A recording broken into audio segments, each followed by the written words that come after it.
So let's talk about my favorite players of all time. This is something that I have been asked to talk about a good handful of times. It happens with some regularity, especially whenever I refer to like who some of my favorite players of all time are. So I figured I would finally put this together because it is the dead of the off season, and I do think I also have a pretty interesting favorite players of all time list, primarily because I have two guys on this list that are just not like superstar tier guys. Between two of these two guys that I'm thinking of, only one all-star appearance. But let me first knock out the kind of obvious and superstar level players. I want to talk about why I like them, even though some of it's kind of obvious, but there is some more niche observations there. I understand that a lot of you just want to hear me talk about whatever the hell is happening in the current moment, and I'm perfectly fine with that, you know, whatever pays the bills, but there's nothing going on right now, so I figure if there was ever a time to put this video together,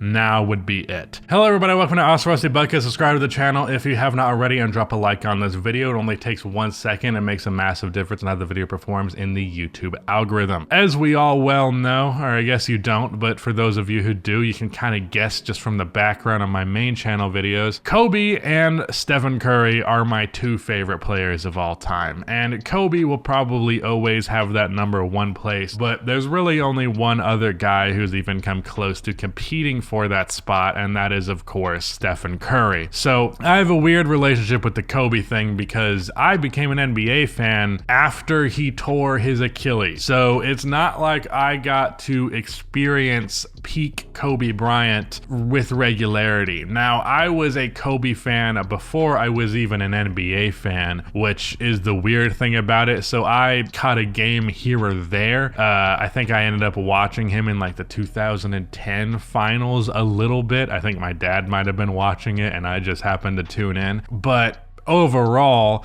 I watched his career retrospectively, and that's the case for a couple of the guys on this list, just going back and watching multiple games, anything that you can find on YouTube, obviously watching highlight clips, documentaries, everything that you can. And before I was even watching the NBA with regularity, I did want to be a basketball player. That happened around the age of 9.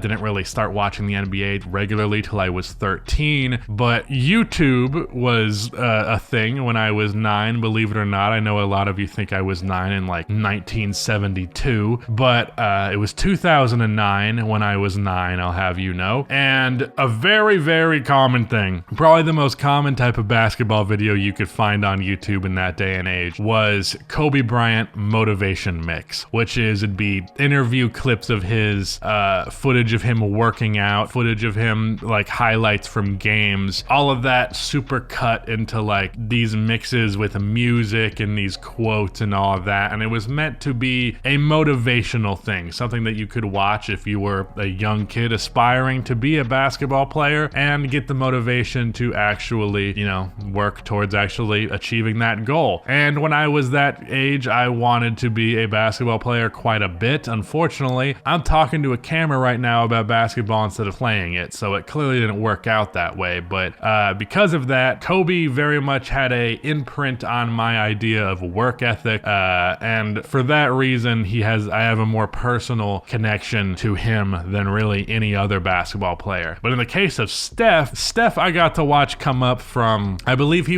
had his first All-Star season either the year I became a fan or the year after of the NBA, and I didn't really know of him too much until he obviously had that meteoric rise in the 2014-15 season, and in that year I became a fan immediately because me personally, I have always really liked three-pointers even before that became the meta to the degree that it was in the NBA. You know, some would say I was a visionary, but I remember one of my first basketball takes, maybe the first one that I ever had, and it's because I was just obviously completely ignorant to the sport and viewing it through a very lack of understanding lens from like a 12, 13-year-old. But I remember saying to my dad, why do the Heat start Dwayne Wade over Ray Allen? Ray Allen can shoot threes.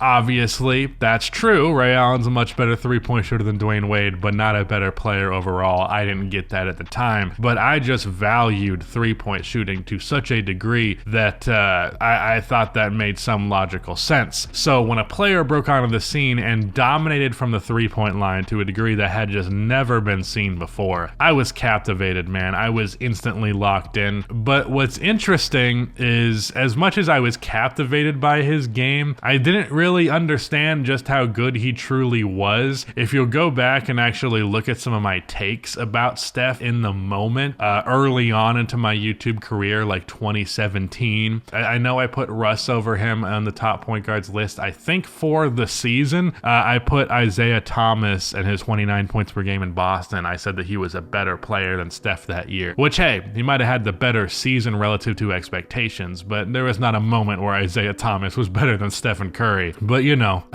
more ignorant early on in basketball perspectives. I think I also put John Wall over him. That one I don't regret, because John Wall is one of my favorite players of all time. It might have been a wrong take, but it was true in my heart. But yeah, that said, Stephen Curry, man, the way that he broke onto the scene, being able to see him go from basically unknown to at the top of the world of basketball, it's really inspiring, really interesting, really fun to watch. Stephen Curry undoubtedly plays an exciting brand of basketball. Even my dad, who loves to be a hater for modern hoops, he loves the way that Steph Curry plays. Last superstar on this list is Kevin Garnett. This has been a more recent addition to my favorite players list. He probably was not that high on it up until like 2 years ago, because I was fairly ignorant to what Kevin Garnett was truly like. I understood how good he was in Boston as a defensive player, as a connecting piece on offense, as a floor spacer and all that, but I wasn't really that aware of how good he was in Minnesota. I was aware he was better there, but I never really dived into it until I think the summer. I think it was 2020 actually, so it might have been 3 years now. When 2020 happened, man, my entire days were making basketball videos, and when I wasn't making basketball videos, I was watching basketball games because I was just starved for it, because obviously the season was shut down. And I watched a handful of peak Kevin Garnett games, and dude, that's one of the most entertaining basketball players I have ever seen. On offense, essentially, we're talking about like a taller Michael Jordan. Obviously, that's not truly the case, because if he was a taller Michael Jordan, he'd be the best player ever. But like a lot of the way that he moved, the fact that he had the same elbow band and was bald, both freakish athletes, the go-to with the pull-up and the mid-range, it looks vaguely like that. So offensively, a really exciting player, really exciting to see a big man who can create off of the dribble and pass as well as he could. But on defense, dude, I really love defense when it's played at that kind of level, and I really appreciate the kind of defender who can just defend an entire team. So I grew to really love Kevin Garnett for that reason, and his 04 MVP season is one of my favorite peaks of all time. But the last two names on this list are J.R. Smith and Andrei Kirilenko. Andrei Kirilenko is a great example of how much I love defense, because while Andrei was an interesting offensive player and a really good dunker, overall, he didn't stand out as like a great offensive talent. But defensively, man, he's one of the greatest defensive players of all time who routinely doesn't get his name mentioned in the greatest defenders of all time. Because we're talking about a 6'10 forward with long ass arms, supremely athletic, and so good at blocking shots, so good at stealing the ball. Like, he would average 3 blocks a game routinely as a small forward, 2.5 upwards of steals. Just, man, the guy was a stat sheet stuffer on defense, and his impact on that end knows no bounds. I mean, he could defend 1 through 4, and I would say most 5s. Obviously not like the Shaqs of the world, but like your average center, Andrei Kirilenko would have no issue with that matchup. And because of that, Andrei is one of my favorite players of all time. I just love the way that he played. I really hoped that Jonathan Isaac would essentially be the modern version of him, but instead he decided he wanted to be a Republican talk show host. And then last but not least, J.R. Smith, man. If you don't like J.R. Smith, you don't like fun. I don't know how you can't like J.R. Smith. He is such a fun basketball player. I think he also has one of the prettiest jump shots of all time. I think that is an underappreciated fact about about him. There's really not another player I can think of that has a jump shot that looks like J.R. Smith. And as an overall talent, I mean, so athletic. He has some dunks that will make your jaw drop. And obviously, me being a fan of the three-pointer, he was someone who took a lot of them before that really became the meta. I just love J.R. Smith because so much fun. He had all the antics that he gets into. Obviously, that can be for the worse of his team, but from an entertainment perspective, there's no doubt it's a positive. J.R. Smith is nothing if not entertaining. But yeah, that's my all-time starting five. Obviously, Steph at the 1, J.R. Smith at the 2, Kobe playing small forward, Andrei Kirilenko at power forward, and Kevin Garnett at center.